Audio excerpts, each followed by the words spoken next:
Ho, ho, ho, gentlemen. The holidays have come early this year as Manscaped have the gift that keeps on trimming. Santa's beard isn't so appealing when it's coming out of your trousers, and that's why Manscaped, the leaders in below-the-waist grooming, have you covered this holiday season. Now available in your country, join the 4 million men worldwide who trust Manscaped to keep their trees trimmed and ornaments polished. Go to manscaped.com and use code DTR for 20% off plus free shipping. Stafford under pressure, and a tuck it, and he's in! Darrell Henderson, he's off and running!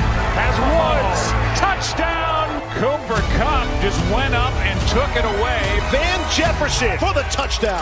Aaron Donald smothers him. Jalen Ramsey put the pop on him. Sacked by Leonard Floyd, having a day again.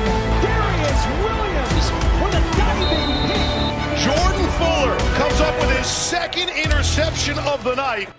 All right, guys, welcome back to Downtown Rams. As always, I'm your host, Alexis Kraft, joined here with my co-host, Jake Ellenbogen, and we are coming to you today, guys, after a Rams win.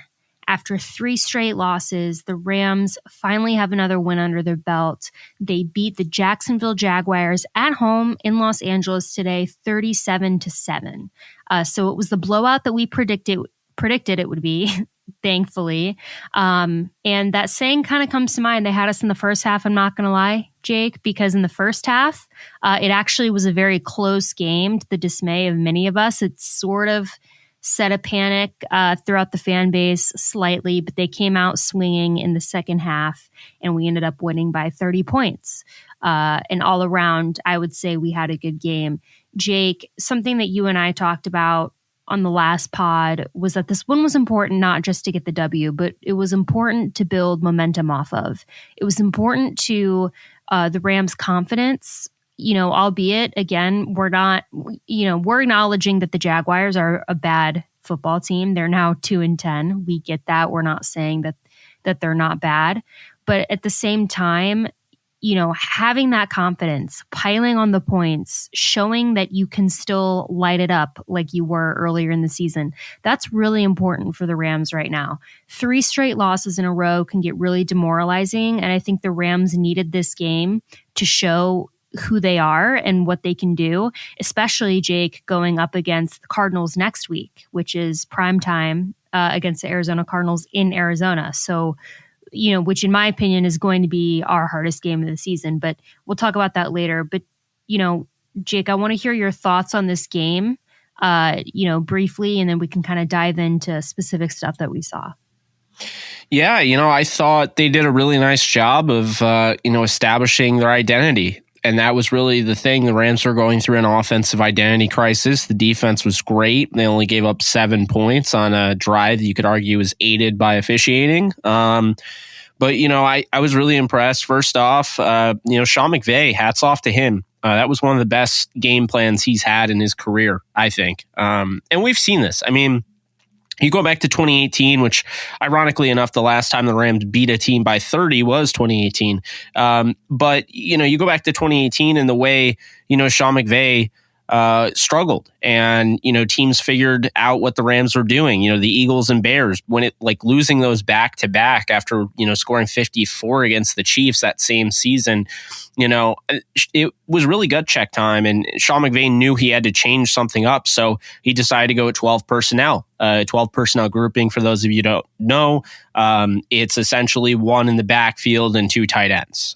When you're doing the grouping, anytime you see 12, 11, whatever personnel, the first numeral of that number, so say 12, the first numeral is how many players are in the backfield, and the second one is how many are at the tight end position, how many tight ends are on that grouping. And so they ran a lot of 12 personnel. You saw it in the divisional round against the Cowboys in the 2018 playoffs. What they were able to do with C.J. Anderson, Todd Gurley. But the point is, for a pass-heavy offense that scored 54 through the air, when gut check time came around, Sean McVay dug deep and he found that he had to change things that were going. And they weren't, they were a traditional pass-happy offense that turned into more of a run, a power run offense. This is not necessarily what the Rams need to be, though, in 2021. However, they were not running the football enough. And, credit to Sony Michel. I thought he played particularly well today. averaging 5 yards per carry, 24 carries for 121 yards. I will say today, the reason Sony Michel had some success or as much success as he did is because it was a run heavy and it was a run friendly offense. When you look, the Rams haven't really utilized a jumbo formation at the goal line. They haven't done that at all this year. They really haven't done much of 12 personnel because they lost Johnny Munt early on in the season. So because of that, it's made things more difficult for a guy like, say, when Darrell Henderson is he's in the backfield and he's running, he's not getting anywhere near as much help as far as guys that are blocking. But when you have what they did today, you have 6 offensive linemen at times on the offensive line, coupled, with Tyler Higbee. That was definitely something else. I mean, they had at one point, Joe Noteboom was playing tight end, not going out for passes, but he was at that tight end spot on a couple of those plays. So, just a really nice job by Sean McVay to kind of recoup. Stafford goes from 26 to 38, 295 yards, 3 touchdowns through the air, no interceptions, which is the most important thing. And then you look at, what Cooper Kupp does, 8 catches for 129 yards, a touchdown. You threw a touchdown to Van and as well as Odell Beckham Jr. So the offense, albeit they did throw 38 to 27 times running the football, while they're still throwing more than they're running, you noticed a significant difference with this offense than the offense last week and, weeks before. I just think, it doesn't always have to be the most illustrious passing attack. It doesn't always have to be extremely pretty. Sometimes, the gruesome running through the trenches type of style football is the way to go. And, it worked today. Sony Michel was able to make plays happen, extend drives and so to speak. And, I think that the Rams got some great contributions out of their offense that will propel them into the next game. I agree. I think, you bring up the word identity, and that was something that I was thinking about when I was watching this Rams game, because for the first half, to me, something that came across my mind is this looks like a team who doesn't know what their identity is. And I'll be honest, I still don't think the Rams know what their identity is specifically. You have football teams around the league who have had the same identity for decades, for 5+ years, for a couple years. I think the Rams are still figuring it out. I think what we saw is, in the second half, we saw flashes of what they could be and what they could identify as. Sean McVay very clearly wants to be that flashy big play offense. It's what he has been trying to do since he's been in the league. There's nothing wrong with that. The only problem is the Rams seem to go through periods where that just simply doesn't work. It gets inconsistent. Matthew Stafford, especially this season, as we've seen in all of our losses, except for really the Cardinals game, because I think that was just on a different level. I think that more had to do with the Cardinals than us. But when we had that 3-game losing streak, and what we saw a lot in the first half today somewhat is Matthew Stafford looking very confused, very perplexed. But when he gets that confidence and he gets that strive going, he's able to make the plays that Sean McVay wants him to make. He's able to make those flashy, long, deep throws. And we saw that today. I want to bring up the offensive line because we had quite a mixing and matching in our offensive line, unfortunately, today due to injury. And as you know, I was screaming all preseason. My biggest fear was that one of our starting offensive linemen would get hurt. That because the depth, I'm not super confident in the depth. I'm not saying it's like horrific, maybe borderline. I know a lot of people really like Coleman Shelton, and I thought he actually did a pretty good job today. But Jake, Matthew Stafford took a lot of big hits today. There's at least 2, maybe 3 hits that he took that made my heart almost stop, literally, because he just got absolutely pummeled. Of course, there was the play that he had to come out, and be checked for a play. And then there was a couple other hits. He did get some calls, thankfully, of roughing the passer on the harder ones. But do you foresee this being an issue? I mean, I know that we don't entirely know what's up with Brian Allen. We don't entirely know what's up with David Edwards, I believe, yet. But going forward, the Rams are already a team that are in a position because of our losses where we really probably can't win the division unless Arizona just has a total mental breakdown and just loses the rest of their games. But we are very favored in the wild card spot. So is this something that, say we have problems with our offensive line, say our depth does become short and Matthew Stafford keeps taking hits like this, is this something that's going to really be detrimental and threatening to the Rams' chances of advancing in the playoffs? I mean, it very well could be. I don't think that they're going to miss the playoffs, but if you're talking about Bobby Evans being at guard, that I'm not exactly thrilled about that. But I'm going to just side with the fact that Coleman Shelton, I thought played well. I'm not about to say that the Jaguars have the greatest defense ever, but they're not as bad as you would think. I mean, Roy Robertson Harris is a solid player. Jay Tufele, solid player in the trenches there. Jihad Ward, Malcolm Brown, Adam Gotsis, Taven Bryan. I mean, they have good players in the trenches. And, I think that aside from that one play where, he just got absolutely manhandled by Adam Gotsis, for the most part, they did a nice job. He did a nice job. I have no problem seeing more note boom, really none whatsoever. So if it does come down to that, I don't know how much better David Edwards is than Joseph Noteboom, to be honest with you. But when it starts to, if it trickles into the tackles, if you're all of a sudden, shifting and who's playing a tackle, that could be an issue. And I do think when you start to really delve into the offensive line depth, that could be a problem. But, for the most part, they did a nice job rallying around some backups and, winning a game by 30.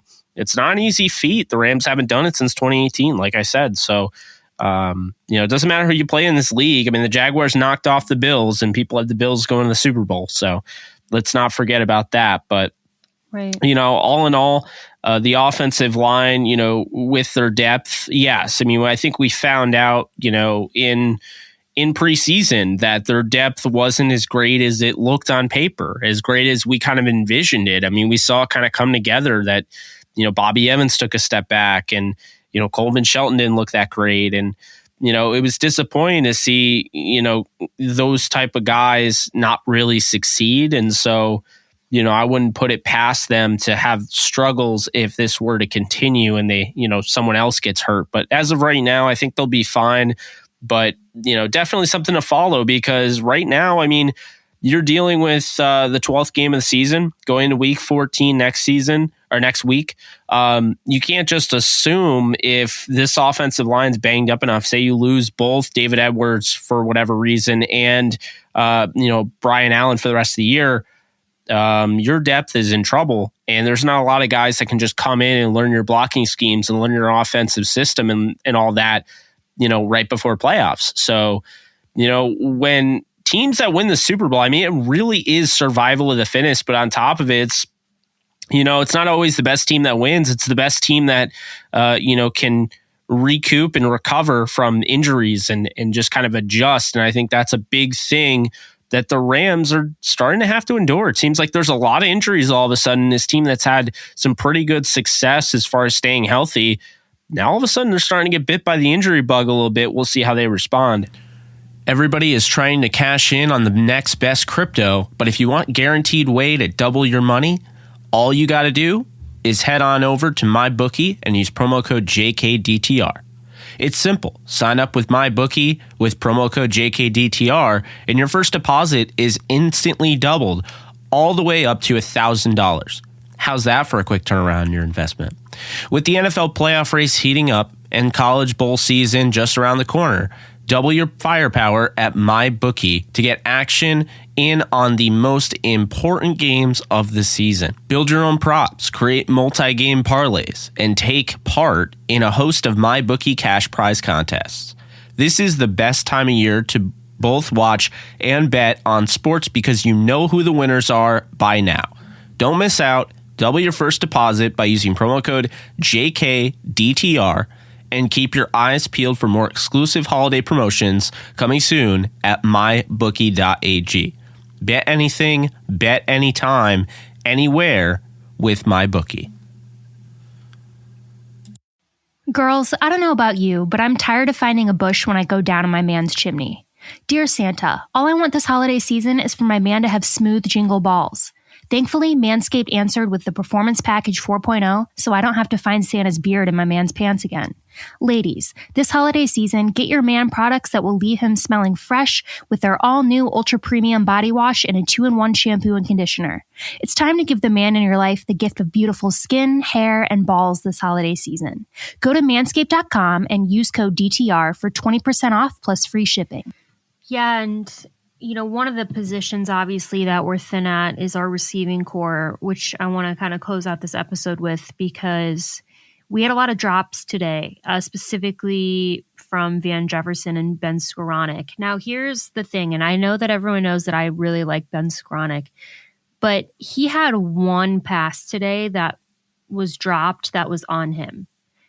The most of the season, the passes that have been thrown to him have been either way too high or behind him. And we saw Matthew Stafford make a lot of throws today that were behind players, notably the one to Tyler Higbee, who happened to make an exceptional catch. Most players would not, be able to catch that. So I don't want people to freak out about Ben Skoranek yet. I think that, you saw he had an amazing catch today, showed off his athleticism, showed his potential. I think it's, worthwhile to mention, he is very raw. He has a lot of raw talent. He is being thrown into this position because of injuries. Had there not been injuries with Robert Woods and Jacob Harris and everyone else, he might not be seeing this much playing time. But I do think he has a lot of potential, and I want people to be steadfast in that and have faith and just acknowledge that, Ben Skoranek, we shouldn't rule him out yet. I know a lot of people are. He made some bad plays. It wasn't his best game, but again, he shows flashes where he shows his potential, and I think we just have to give him time. Van Jefferson, again, I know that he made some bad plays, but then he also got a touchdown, a toe tap touchdown, which was really nice to see. So I think we have to keep perspective with that. I think we have to understand that, guys like Ben Skoranek and even Van Jefferson aren't peak yet. They're still learning. They're still pretty raw. And maybe not so much for Van, but at least for Ben, he's seeing the field a lot more than he probably planned on seeing and was told that he'd be seeing. So I think he's doing a great job. I really like Ben Skoranek, but Jake, what do you think of our receiving core? Obviously, Cooper Kupp played exceptional. OBJ had a touchdown. Van and Ben had a couple bad moments, but I felt overall, they played fine. What are your thoughts on that? Yeah, I mean, the drops have just got to get better. Kendall Blanton dropping a touchdown in the end zone. I know your heart broke for that because, we both like him. And that was a huge opportunity. His first ever touchdown reception would have been. But, it's him dropping a catch. It's Ben dropping a catch over the middle. And then coming away with a seam buster, 35 yards down the field, which was impressive. So I liked his way to, kind of respond in that instance. And then, you look at Van Jefferson, dropping that quick slant and then coming away with a touchdown. They got to be more consistent. They can't be dropping passes like that. You got to help Stafford out. But at the end of the day, I mean, they were able to bounce back, and Stafford, it's a big thing with him. He'll go right back to a guy that has just dropped a pass. And I always loved that, it's kind of that whole gut check. It's like a heat check in basketball. It's a gut check thing in the NFL where, you drop a pass and you're pissed off and you're worried, you're probably not going to get the ball next time. You're losing the, respect or the trust of a quarterback, and then the quarterback goes back to you and you prove him right. I love seeing that, but, I think the Rams receiver core is fine. What it ends up coming down to is this. I mean, Cooper Kupp is the best receiver in football this year, regardless of what you want to say. Who's the better route runner? Who has better hand placement? Who's faster? Who's taller? I don't really give a damn. Cooper Kupp is on pace to challenge Calvin Johnson's receiving yards record in a single season, which is incredible.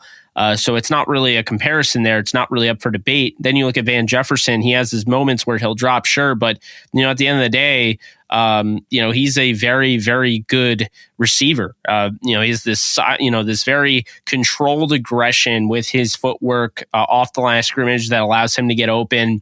He is getting better. He has these drops. He's got to get better with that. But, he did catch a touchdown tonight. He's having a good season. He's definitely a guy that I'm not worried about. Ben Skoranek is getting valuable reps as a 7th round pick in 2021. He's a rookie. He wasn't even supposed to be used this much. Now all of a sudden, you have Ben Skoranek catching seam busters down the field, in week 13 of the season. I mean, that's a big. It shows you how far he's come. And then Odell Beckham Jr., who, I think he's showing you, he may have only had 2 catches on 5 targets for 28 yards. That touchdown, though, really shows you that Odell is elite. Odell really is elite. When he gets fully healthy, because he's definitely not fully healthy, but when he's fully healthy and Stafford hits him on that deep play down the field like he did last week, the sky is really going to be the limit for Odell in this offense. And I really think next year Odell will be on the team. But regardless of that, he is going to be a big-time dynamic playmaker when it comes to playoff time. And they're going to need him. If they want to run the table, if they want to have a chance of getting that number 1 seed and potentially winning the division, they will need him. And I think tonight, he showed you going up and mossing his defender that, this guy is still, he's got it. He's still one of the best receivers in football. Pair him with Kupp. That is a massive tandem. So, at the end of the day, that's kind of where I'm at, with that. I just feel like, the Rams receiver core's fine. If there's an injury, yes, I'd be a little worried having a guy like JJ Koski or having a guy like, Landon Akers come in. I like them, but I don't love them, especially not in the receiving room. But as of right now, Alexis, I think they're fine.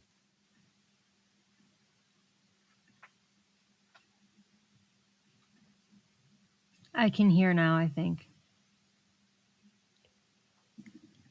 Can you hear me? What the hell is happening? Can you hear me?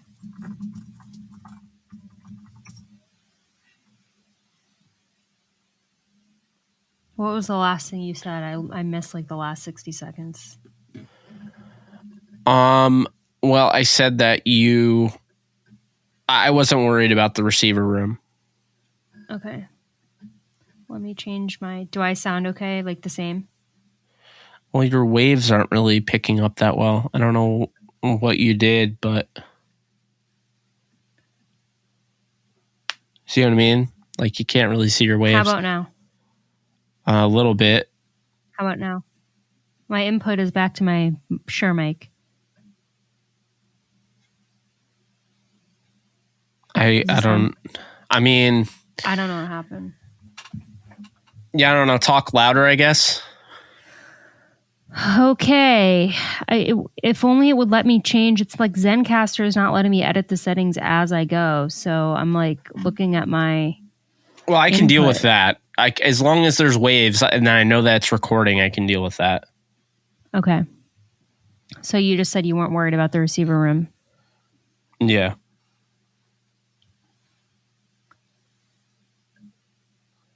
Yeah, I think we're going to be just fine in the receiving core. I'm more worried about Matthew Stafford than I am about the receivers because when you look at consistency, I think Matthew Stafford has had more of a struggle than the receivers have. But again, we'll see. I think this game could be a real confidence booster. It should be.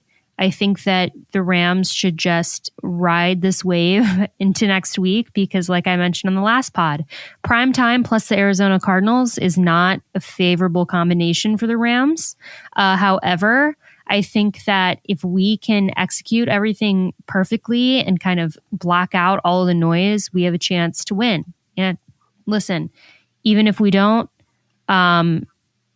there's still a lot of season left. We're, like I said, at this point, we're fighting for that wild card spot. Very unlikely that we're going to win the division. So we'll see. I'm very happy with how this game went. I was nervous that the Rams would play down, which again, they kind of did I think in the first half, figuring things out. But overall, guys, very happy the Rams got a win. Very happy that they showed us that they can still have fun on offense, and they can still light it up, and they can still be flashy. And of course, now we just have to wait on that offensive line situation to see how that plays out. Also hope that Matthew Stafford is okay. I'm sure that he will be. I hope that he took an ice bath tonight and is recovering from all those hits that he took, and we'll see. But that's going to do it for us. If you like what you hear, please like and subscribe. You can follow us on social media at Downtown Rams. You can follow me at the Alexis Craft on Twitter. You can follow Jake at JK Bogan. And guys, we'll be back later this week with a preview episode for our matchup against the Cardinals. But until then, stay safe, take care, and go Rams.